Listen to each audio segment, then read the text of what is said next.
எல்லாருக்கும்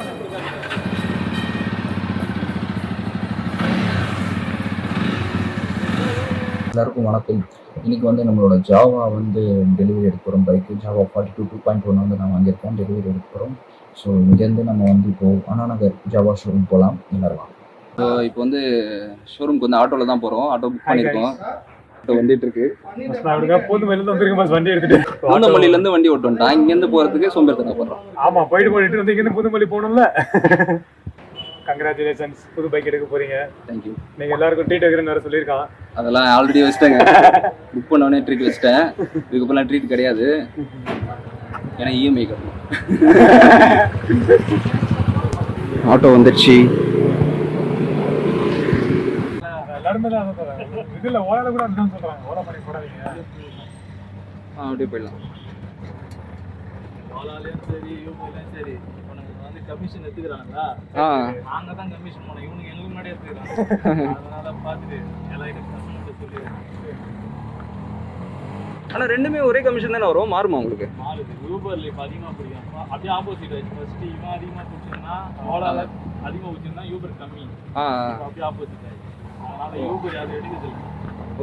இன்சென்டிவ்லாம் கொஞ்சம் நேரி கொடுத்துருக்கான். 10 ரூபி எடுத்தா இந்த மாதிரி. அதனால இப்போ எல்லாம் யூபர் கொஞ்சம் எடுக்காங்க.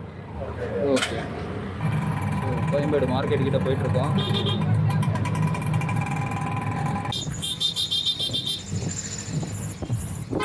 கோயம்பேட்டில் பிரிட்ஜ் போய் கட்டிட்டு இருக்கனால நம்ம வந்து இவ்வளோ தூரம் சுற்றி வர வேண்டியதாக இருக்குது அண்ணா நகர் போகிறதுக்கு.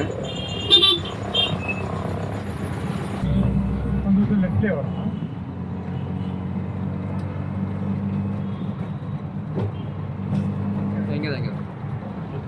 ஓகே, ஃபைனலாக நம்ம ஜாவா ஷோரூமுக்கு வந்துட்டோம். சக்சஸ்.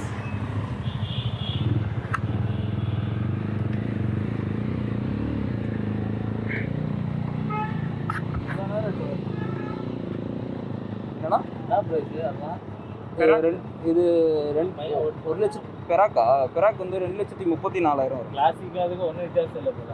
ஸ்டைல் தான் மாறும். இன்ஜின் ஆனால் அது சிசி அதிகம். ஆமாம், 350. ஆமாம், அது 350. இது வந்து நார்மலாக 300 வரும்.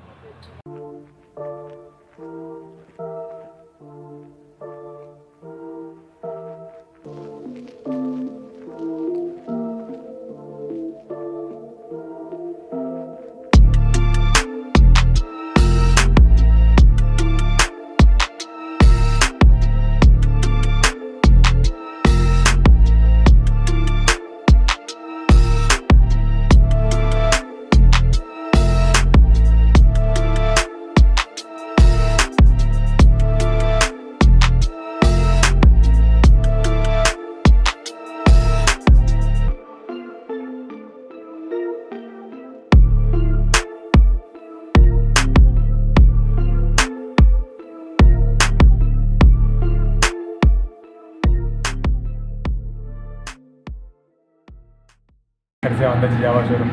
வண்டி டெலிவரி எடுக்க போகிறோம் கணபதிக்கு. ஸோ எடுத்துகிட்டு அப்புறம் வண்டியில் போகும்போது போடுறோம். அப்படி வீட்டில் எடுத்து பாருங்கள். ஷோரூம் வீடியோ போடுறோம் பாருங்கள்.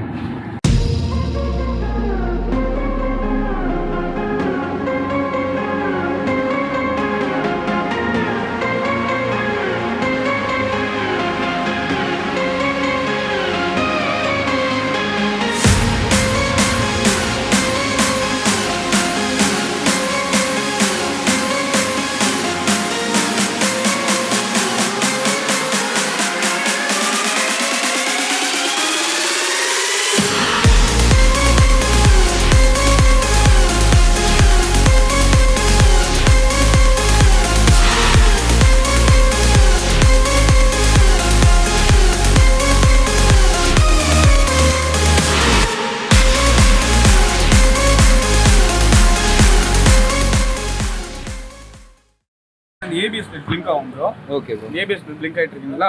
10-20 ஃபர்ஸ்ட் கேட் போயிடுவோம். செகண்ட் கீழ் ஆல்மோஸ்ட் ஒரு 20 km ஸ்பீட் போயிடுவோமா. செகண்ட் கியர் ஷிஃப்டிங்கில் இந்த ஏபிஎஸ் பிளிங்க் ஆகிறது ஆஃப் ஆகிடும். ஆஃப் ஆச்சுனால ஏபிஎஸ் ரெடி டு ஆக்சஸ். இல்லை 10-20-80 வரையுமே போயிட்டோம் இருந்தாலும் இந்த லைட் வந்து பிளிங்க் ஆகிட்டே இருந்தால் சம்திங் ஏபிஎஸ் ஃபீல்டில் ப்ராப்ளம். ஆனால் வழக்கம் போல் டிஸ்க் ஆக்டிவ் தான் இருக்கும். பட் செகண்ட் கியர் ஷிஃப்டிங்கில் இந்த லைட் வந்து ஆஃப் ஆகிடணும். சரிங்களா?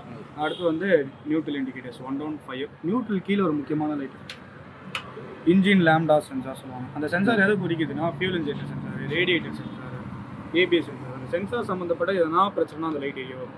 ஓகே. ஃபர்ஸ்ட் கேஸாக வாட்டர் வாஷ் பண்ணணும் வரும். ஏன்னா சென்சாரில் போய் தண்ணி போட்டிருக்கும், ஒரு 5-10 நிமிஷத்தில் அரைஞ்சிடும். வாட்டர் வாஷ் பண்ணால் வரும், வாய்ப்பு இருக்குது. இப்படி வரலன்னா ஒன்றும் பிரச்சனை இல்லை. இன்னும் டிஃபால்ட்டாக வரும். என்னன்னா இப்போ வண்டி எடுத்து ஒரு 5 நாள்லையோ இல்லை 10 நாள்லையோ அந்த லைட் எரிய வரும். என்ன பண்ணியிருப்பாங்கன்னா டூல் கிட்ல டூல் போட்டு எரேஸ் பண்ணியிருப்பாங்க. வண்டி ஓட்டின பிறகு என்ன இருக்கும்னா அந்த அப்படியே ஆட்டோமேட்டிக்காக எரேஸ் ஆகிட்டு மறுபடியும் அந்த லைட் எரிய வரும். பிரச்சனை கிடையாது. அவைலபிளாக இருந்துச்சுன்னா சர்வீஸ் சென்டர் வந்து மறுபடியும் டூல் போட்டு எரேஸ் பண்ணுறங்க. இல்லைனா ஃபர்ஸ்ட் சர்வீஸ் வருவீங்க தெரியுமா? ஆமாம். அப்போது மறுபடியும் போட்டு செட் பண்ணுறாங்க. அதுக்கப்புறம் அந்த லைட் எரியவே கூடாது. வண்டி எடுத்து கொஞ்ச நாள் வந்துச்சுன்னா பிரச்சனை கிடையாது. பட் அதுக்கப்புறம் எரேஸ் பண்ணுற பிறகு வரக்கூடாது. வரலன்னா பிரச்சனையே இல்லை, ஃப்ரீயாக விட்டுருங்க. ஓகே.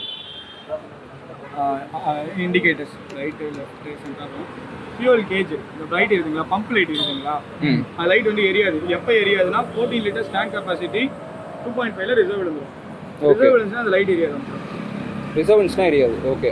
ரிசர்வ் விழுந்து அந்த எரியா ஆரம்பிச்சிடும். நமக்கு டேப்பு கிடையாது. இது எப்போ கரெக்டாக காட்டினா ஏறி உட்காந்து பிறகு தான் கரெக்டாக காட்டும். ஓகே. சென்டர் ஸ்டாண்டில் ஏறி உட்காந்துனா கரெக்டாக காட்டும். இது காட்டுச்சுன்னா ரிசர்வ் விழுந்துச்சு. ரிசர்வ் வந்து பெட்ரோல் போய் டாப் அப் பண்ணிடுங்க. ஃபியூல் இன்ஜெக்டர் கான்செப்ட் எப்பயாவது ரிசர்வில் ஓட்டலாம். ரிப்பீட் மட்டும் பண்ணிடாதீங்க. அடுத்த ஒரு விஷயம் பார்த்தீங்கன்னா இந்த இடத்துல ஹைபீம் லோபீமோட லோகோ இங்கே வரும் உங்களுக்கு. ஓகே. பாஸ் தனியாக கொடுத்துருக்கோம். அதுக்கப்புறம் ஒரு முக்கியமான light battery light. Battery light என்னன்னா நமக்கு பேட்டரி வந்து 12V 9 amps try battery. Try battery concept ரன்னிங்கில் சார்ஜ் ஆகும். ஆனால் இப்போ நம்ம வண்டி ஒரு வாரம் எடுக்கல, இல்லை ஒரு 10 நாள் போல் வண்டி தங்குதுன்னா பேட்டரி ட்ரெயின் ஆகும் ஆட்டோமேட்டிக்காக. அப்போ நம்ம சில ஃபியூஸ் எல்லாம் புனிய விடுற மாதிரி இருக்கும். ஓகே. இந்த ஃபியூஸ் என்னன்றது ஒன் பை ஒன்னாக எக்ஸ்பிளைன் பண்ணிடுறேன். ஓகே. கேர் பண்ணுறது அப்படி தான் கேர் பண்ணுற மாதிரி இருக்கும். இல்லை நான் வண்டி யாருன்னா வீட்டில் இருப்பாங்கன்னா வண்டி ஆன் பண்ணி ஒரு 5 நிமிஷம் விட்டால் போதும்.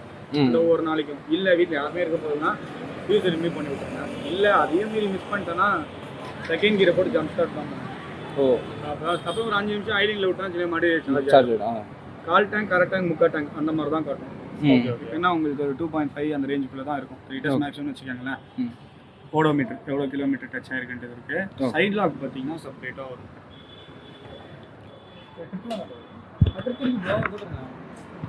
ட்ரிப் பி வரும் உங்களுக்கு. ட்ரிப்பு ஏ, ட்ரிப்பு பி வரும் உங்களுக்கு. லாங் ப்ரெஸ்ஸு ட்ரிப்பு ஏபியோட எரேஸ் பண்ணுறது. Okay. Okay. So side lock இது இருக்குது ப்ரோ. ஓகே.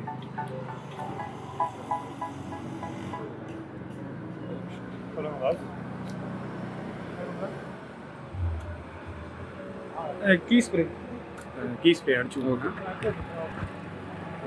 அடுத்து டேங்க் ஓப்பன் பண்ணுற மெத்தட் தான். இந்த ஜாவா மோட்டார் சைக்கிள்ஸ் இருக்குங்களா, ஜாவா இருக்குங்களா, இது எல்லாமே இந்த ஸ்ட்ரைட்டாக இருக்குங்க. நம்ம எம்மா உட்காந்தாலும் ஜாவா படிக்கிற மாதிரி இருக்கும். ஓகே. ஜஸ்ட்டு போட்டுட்டு ட்விஸ்ட் பண்ணணும் அவசியமே இல்லை, அப்படியே டில்ட் ஆகிடும். உட்கார வைக்கும் போது மட்டும் இன்னாங்கிலையோ உட்கார வச்சிடாதீங்க. உட்கார வைக்கும் போதே கஷ்டமாக இருக்கும். உட்காந்துச்சு திறக்கிறது பயங்கர கஷ்டமாயிடும். எப்போவுமே இது நேராக பார்த்துக்கோங்க. ஜஸ்ட் இப்படி போட்டு அமைக்க விட்டிங்கன்னா லாக் ஆகிடும். இல்லை நான் தெரியாமல் உட்கார வச்சிட்டேன், இல்லை ஃப்ரெண்டுக்கிட்ட தெரியாமல் உட்கார வச்சிட்டாரு மாற்றினா ஒன்றும் பிரச்சனை இல்லை. ட்விஸ்ட் பண்ணி சென்டராக எடுத்து வந்துருங்க, ஓப்பன் ஆகிடும். சஜஸ்ட் கிடையாது, எப்பயாவது ஆகிறதுக்கான சான்சஸ் நிறையாவே இருக்குது. கொஞ்சம் கேர் பண்ணிக்கோங்க. டூல் கிட்டுக்கான ஸ்பேஸ் ஓப்பன் பண்ணி பார்த்துக்கலாமா? ஓகே. டூல் கிட்டுக்கான ஸ்பேஸ் இருக்கும் உங்களுக்கு. ஓகே. சென்டராக ஒரு க்ரீன் கலர் 30 amps இருக்கும். இந்த 2 30 amps தான் பேட்டரி டியூன் ஆஃப் பண்ணுறது. மேலே இருக்கிறது பேட்டரி கம்ப்ளீட்டாக டியூன் ஆஃப் பண்ணுறது. இது வந்து ரன்னிங்கில் சார்ஜ் ஏற்றுறது. இது ரெண்டுமே இப்போ நம்ம ஒரு வாரம் விட்டு போகிறோம்னா அது முன்னாடி நான் ரிமூவ் பண்ணி விட்டுருங்க. கையில் இழுத்தாலும் வந்துடும். டூல் கிட்டில் கிளிப் இருக்கும், அதை அப்படியே இழுத்தீங்கன்னா நைஸாக வந்துடும். மேலே ஒரு ஃப்ளோர் எம்டியாக இருக்குது, சைட்லேயும் ஒரு ஃப்ளோர் எம்டியாக இருக்குது. ரெண்டுத்துக்கு ஒன்றுத்துக்கு இங்கே போட்டு வச்சுக்கோங்க, ஒன்றுத்துக்கு இங்கே போட்டு வச்சுக்கோங்க. கண்டிப்பாக மிஸ் பண்ணுவீங்க. ஓகே. இது ரெண்டும் கம்பல்சரியாக ரிமூவ் பண்ணிருக்கணும். அடுத்த வாரம் அது 1 வீக் கழிச்சு வருவீங்கல்ல, மறுபடியும் நல்லா லாங் ப்ரெஸ் பண்ணி விடுங்க. ஓகே. கரெக்டாக உட்காந்துணும். இது 2 தான் மேஜர் பேட்டரி டியூன் ஆஃப் பண்ணுறது. சேம் தான் உட்கார வைக்கிற மாதிரி.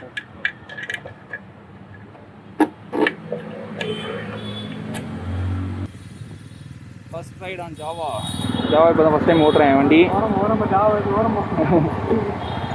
நல்லா இருக்குது. உட்கார்ற ஃபீலே வந்து பார்த்தீங்கன்னா ரொம்ப சூப்பராக இருக்குது. இல்லை உட்காரத்துக்கு ஒரு என்ன சொல்கிறது, ப்ரீமியமாக இருக்குது இந்த வண்டியில் உட்காரத்துக்கு.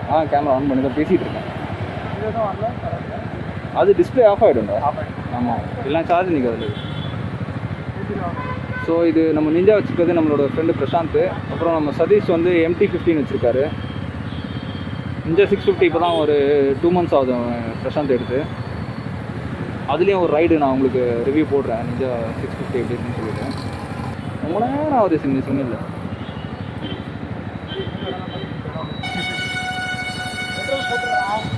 போட்டுருந்தேன். ஆ பவரா? ஏன் அதான் பொண்ணு புரியல. செகண்ட் சர்வீஸ் வரைக்குமா? Cover petrol power petrol cover இல்லை. எவ்வளோ நேரம்டா இங்கே சிக்னலு சாவடிக்கிறாங்களே.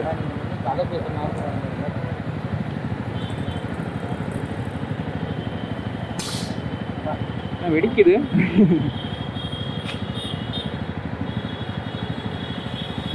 பெட்ரோல் ஜாலியான டோ பண்ணுவியா? நீ டோ பண்ணுவல?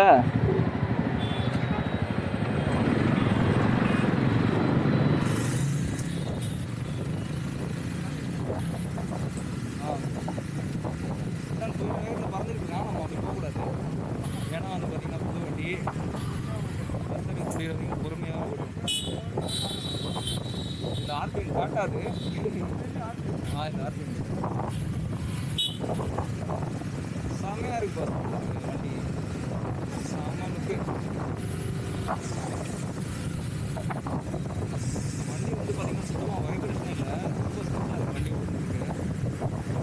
கிளச் வந்து கொஞ்சம் லைட்டாக ஹார்டாக இருக்க மாதிரி ஃபீல் ஆகுது. But okay. ஸ்ட்ரைட்டாடா? ஸ்ட்ரைட்டா?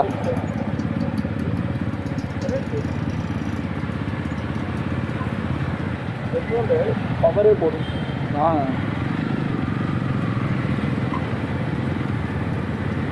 பெட்ரோல் வந்து பவரே போடுன்றான். நார்மல் பெட்ரோலே நம்மளுக்கு வந்து ரேட் ரொம்ப அதிகமாக இருக்குது. 8 லட்சமா? 4 வாழைப்பழ கடை போட்டுருக்கலாம். 8 லட்சத்துக்கு 4 கடை தான் போட முடியுமா? 4 கடை போட ஆளுக்கு ஒரு தள்ளுவண்டி போட சொல்கிறான்டா அவன். மச்சான் அந்த காசுக்கு ஒரு தள்ளுவண்டி வாங்கிக்கலாம் மச்சான். தள்ளுவண்டியில் வாழைப்பழ கடை போட்டால் தானே சீக்கிரம் பழம் பேசுகிறேன். ஓகே, நியூட்ரல் விடுறதுலாம் ரொம்ப ஈஸியாக தான் இருக்குதா? ஏய் ஒன்றை பிடிச்சினா நீ என்ன பிடிச்சிக்கிற? பாரன் வியூஸில் ஒன்றுமே தெரிய மாட்டேங்குது. சும்மா ஸ்டைலுக்கு தான். வண்டி வாங்க யாருக்கு? பாஸ்கர். ஏய் பாஸ்கர் சொல்லவே இல்லையே. பதிவாகுதா? நான் எல்லாம் பதிவாகுது.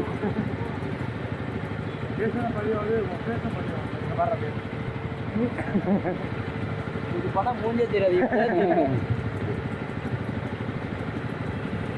நான் பதிவாயிடுவோம் போல இருக்கு. ஆஃபீஸ் வந்து எவ்வளோ பெரிய வண்டி வாங்கினாலும்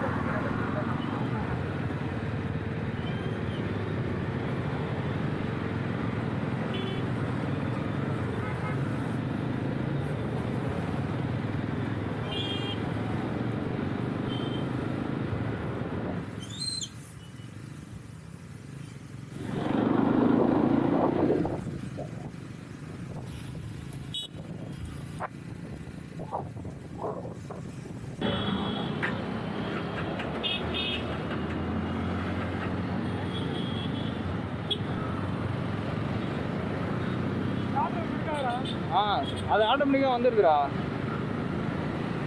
ஒருத்தன் திடீர்னு வந்து குசில் இப்படி போயிட்டானா அது ஆஃப் ஆயிடுச்சு. வண்டி ரொம்ப ஹீட் ஆயிடுச்சுன்னு நினைக்கிறேன். ஃபேன் ஒரு சவுண்டு பயங்கரமாக கேட்குது.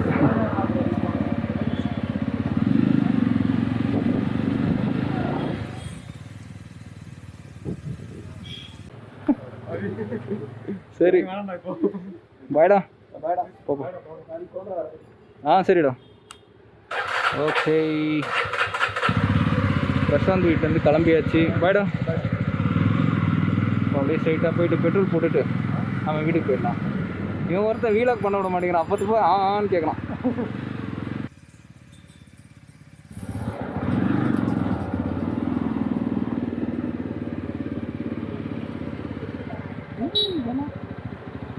என் புது வண்டியை கூட சீக்கிரம் எடுத்துட்டேங்க. ஆனால் அவன் வண்டியை ஆக்டிவாக சர்வீஸ் கொடுத்து அங்கேயே வந்து பார்த்தீங்கன்னா ஒரு 1/2 hour மேலே ஆகிடுச்சு. ஆக்டிவா எப்படிடா நல்லா சர்வீஸ் பண்ணியிருந்தானுங்களா?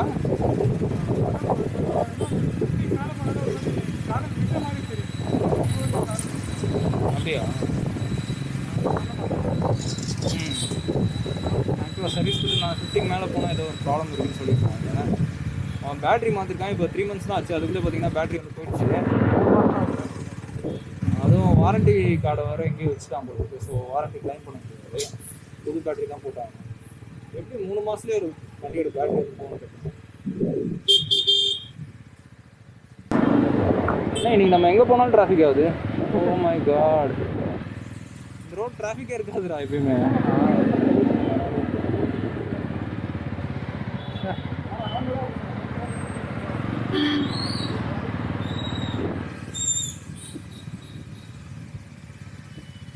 ஓ, குடிமகன்கள் வந்து டிராஃபிக் ஆகியிருக்காங்க, வேறு எதுவும் இல்லை. இங்கே ஒரு ஒயின் ஷாப் இருக்குது, அவங்கள டிராஃபிக் ஆகுது. நாளைக்கு வந்து ஆக்சுவலாக காந்தி ஜெயந்தி, இன்னைக்கு வந்து 1ஆம் தேதி. ஸோ அதனால் வந்து எல்லாம் குடிமகன்கள் எல்லாம் க்யூவில் நின்று வாங்கிட்டு இருக்காங்க. ரொம்ப முக்கியமான பொருள், நாட்டுக்கு ரொம்ப தேவையான ஒரு பொருளை வாங்கிட்டு இருக்காங்க. பிரசாந்த், இப்போ நம்ம பார்த்தோம்ல என்னோடய ஃப்ரெண்டு, நானும் ஒன்றா காலேஜ் படித்தோம். ஸோ காலேஜ் படிக்கும்போதுலேருந்து எப்பயுமே வந்து பார்த்திங்கன்னா நானும் ஒன்றா இந்த ரூட்டில் தான் வருவேன். நைட்டு வரும்போது பார்த்திங்கன்னா ரொம்ப இந்த ரோட்டெலாம் இருக்காது, அது நம்ம இந்த கோல்டன் சார்ஜ் காட்டுறோம், அந்த இடத்துலலாம் ஒருத்தர் கூட இருக்க மாட்டாங்க. நமக்கு தனியாக போகிறதுனா ஒரு மாதிரி இருக்கும் அந்த இடத்துல.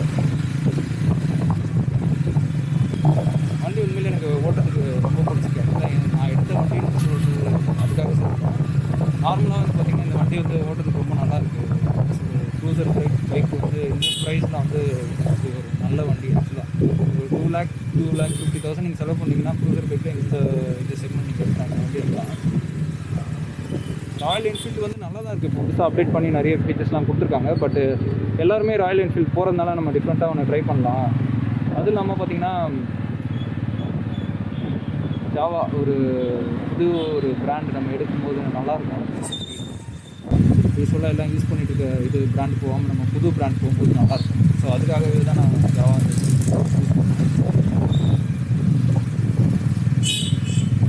கேமராவும் சார்ஜ் கம்மியாகிடுச்சு. எப்போது கரெக்டாகவும் தெரியல, ஒரே பேட்டரி தான் இருக்குது இப்போதைக்கு. சார்ஜு முடிகிற வரைக்கும் எவ்வளோ எடுக்க முடியுமோ அதை எடுத்து போட்டுருக்கேன். வண்டியை வாங்கிட்டு ஸ்லோவாக ஓட்டுறது ரொம்ப கடுப்பாக இருக்கும், ஸ்பீடாக போக முடியல புது வண்டின்றதுனால. ஃபஸ்ட் சர்வீஸ் வரைக்கும் நம்ம ஸ்லோவாக தான் ஓட்டி ஆகணும். ஸோ ஸ்லோவாகவே ஓட்டுவோம் கொஞ்ச நாளைக்கு. சிபிஆர்லாம் எடுக்கும்போது பார்த்திங்கன்னா நான் சிபிஆர் வந்து மேடவர்கிட்ட ஒரு சிபிஆர் அதில் வந்து சிபிஆர் வந்து எங்கேயுமே கிடைக்கல நான் எடுக்கிற டைமில். ஆனால் அந்த வண்டி தான் எடுக்கணும் அப்படின்னு ஒரு முடிவோடு எடுத்த வண்டி தான் சிபிஆர். எனக்கு ரொம்ப பிடிச்ச வண்டி இப்போ வரைக்குமே. அது தொலைஞ்சு போடலாம், நான் இன்னும் ஒரு 2 இயர்ஸ் 3 இயர்ஸ் நான் அதே வண்டி தான் யூஸ் பண்ணலான்ற ஐடியாவிலே இருந்தேன். பட் தொலைஞ்சதுனால தான் வந்து பார்த்திங்கன்னா வேறு வண்டி வாங்க வேண்டியதாக இருந்துச்சு. ஓகே, எனிவே இதுவும் ஒரு நல்ல வண்டி தான். அங்கே எவ்வளோ பெரிய மாடு போகுது, அந்த வழியாகவே நம்ம போயிடலாம்.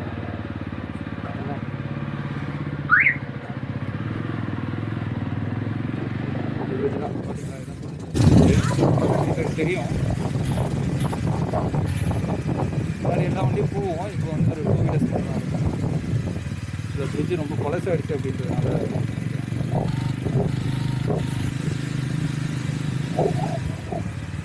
இது நம்ம லெஃப்ட் எடுத்துனா அப்படியே நம்மளுக்கு வந்து இதில் கனெக்ட் ஆகிடும், கோயம்பேடு கனெக்ட் ஆகிடும். பெட்ரோல் பங்க் வரும்னு சொன்னால்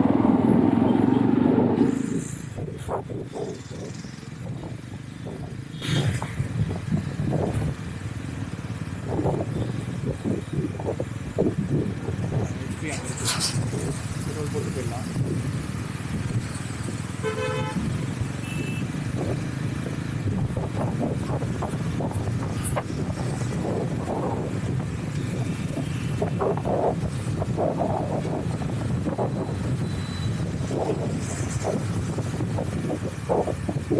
பயங்கர டிராஃபிக்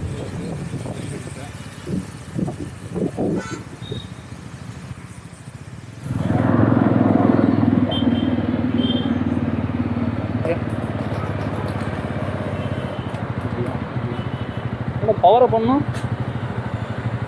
ரேட் அதிகம் நார்மலே கொடுக்கலாமா?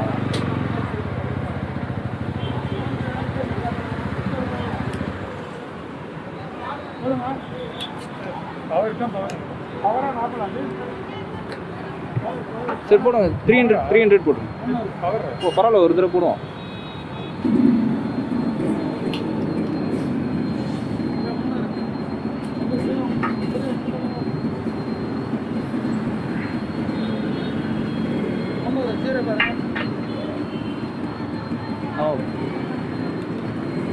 Power 102 power.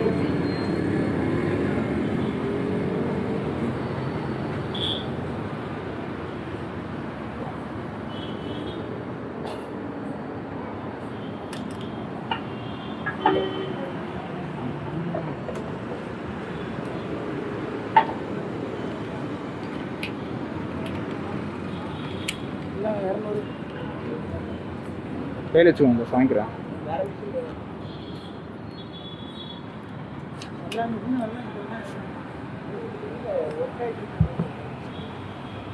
பெட்ரோல் போட்டாச்சு. நம்ம இப்போ போகணும்.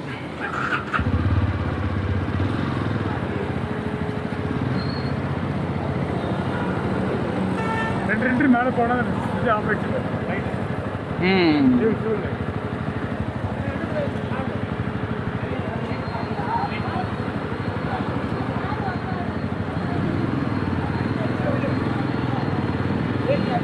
பெட்ரோல் போட்டாச்சு, வீடு போகலாம். மாஸ்க்கை போட்டுட்டு ஹெல்மெட்டை போட்டுட்டு கேமரா வேறு ஃபிட் பண்ணி கஷ்டமாக தாங்க இருக்குது. என்னடா இவ்வளோ டிராஃபிக்காக இருக்குது.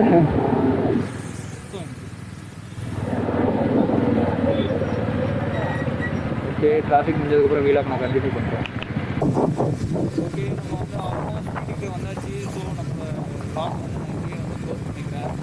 வண்டி ஓட்டுறதுக்கு வந்து ரொம்ப சூப்பராக இருக்குது. பட் இதோட மேக்ஸிமம் என்னால் ஓட்டி பார்த்துருங்க. இன்னொரு நாள் நான் ரைடு போகும்போது இதோட மேக்ஸிமம் ஓட்டி பார்த்துட்டு இதோட ரிவ்யூ உங்களுக்கு சொல்கிறேன். ஸோ தொடர்ந்து நம்ம சேனலுக்கு சப்போர்ட் பண்ணுங்கள். என்னோட இன்ஸ்டா ஐடி ஃபாலோ பண்ணுங்கள். நம்மளோட சேனலையும் சப்ஸ்கிரைப் பண்ணுங்கள். மறக்காமல் அந்த பெல் பட்டனை கிளிக் பண்ணுங்கள். ஸோ உங்களுக்கு அப்டேட்ஸ் வந்துட்டுருக்கோம். அது இல்லாமல் இன்னொரு ஒரு இம்பார்ட்டன்ட் திங் என்னென்னா, நான் ஆல்ரெடி ஒரு ஷார்ட் ஃபிலிம் பண்ணியிருக்கேன். நான் நெக்ஸ்ட்டு வந்து ஒரு ப்ராஜெக்ட் வந்து இப்போ ஆன்கோயிங் ஒரு வெப் சீரிஸ் ஒன்று பண்ண போகிறோம். ஸோ அதுக்கு உங்களோட சப்போர்ட் எல்லாமே தேவை. ஸோ இன்பிட்வீனில் என்னால் மற்ற ஷார்ட் ஃபிலிம்ஸ் அந்த மாதிரி பண்ண முடியாதனால தான் நான் வீலாக் பண்ணலாம் அப்படின்ற ஒரு இது ஆரம்பிச்சிருக்கேன். ஸோ இதுக்கும் நீங்கள் சப்போர்ட் பண்ணுவீங்கன்னு நான் கண்டிப்பாக நம்புகிறேன். தேங்க்யூ, பாய். எல்லா ரோட்டில் இருக்க எல்லாருமே நம்ம வண்டியை தான் பார்க்கணும்.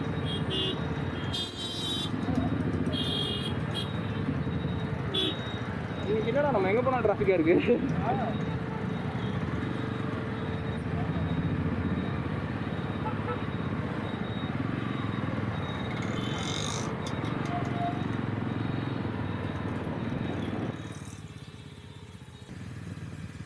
ஐயோ, இதை லெஃப்ட் எடுத்து போயிடலாமா? வண்டி இன்னைக்கு எடுத்ததுலேருந்து டிராஃபிக்லேயே தான் ஓட்டிகிட்டு இருக்கேன் நான்.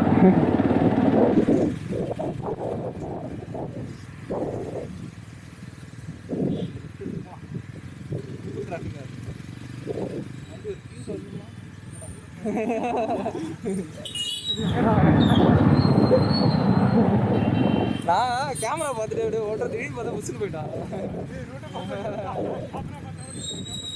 இல்லைடா, ஒரு செகண்ட் இப்படி பார்த்துட்டு வரதுக்குள்ளே போயிட்டானா.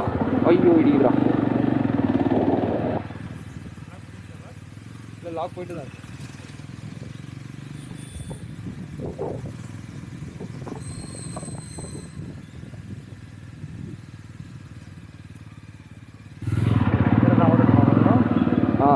இந்த சைடு வழி இருக்கா? வழி ஓட்டுறியா? ஓகே, நம்ம லாக் ஏற்கனவே முடிச்சுட்டு திருப்பி இன்னொரு தடவை முடிச்சுக்கிறேன். என்ன இம்ரான் ஓட்டுருந்துருக்கான்.